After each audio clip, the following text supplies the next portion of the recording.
Pada tahun 2019, dua remaja bernama Udin dan Rizky nekat berangkat camping ke hutan Alas Purwo di Banyuwangi, hutan yang sejak dulu dikenal angker. Mereka berangkat sore hari, dan awalnya perjalanan terasa biasa saja. Namun begitu memasuki kawasan hutan, suasana langsung berubah. Pohon-pohon besar menjulang rapat, menutup langit.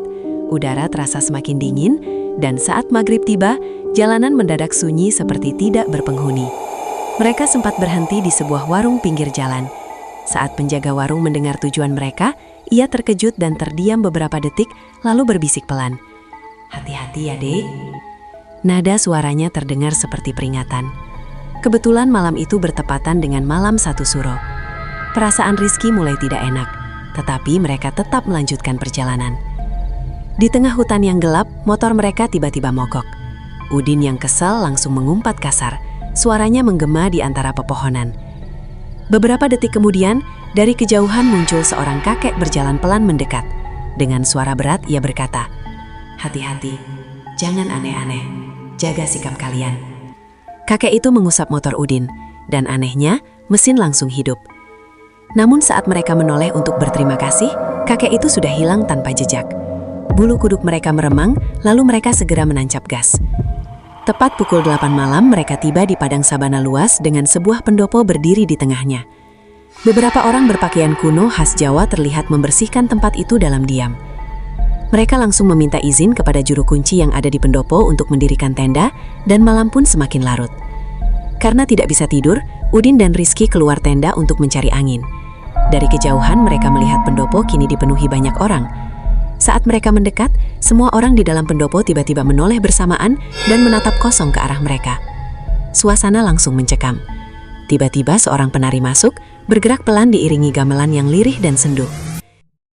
Siro tan keno pangantiko, tumindak tahu pinangkani, mulut rampas kang nyoto duwiku, nyau biji mering darah mampu.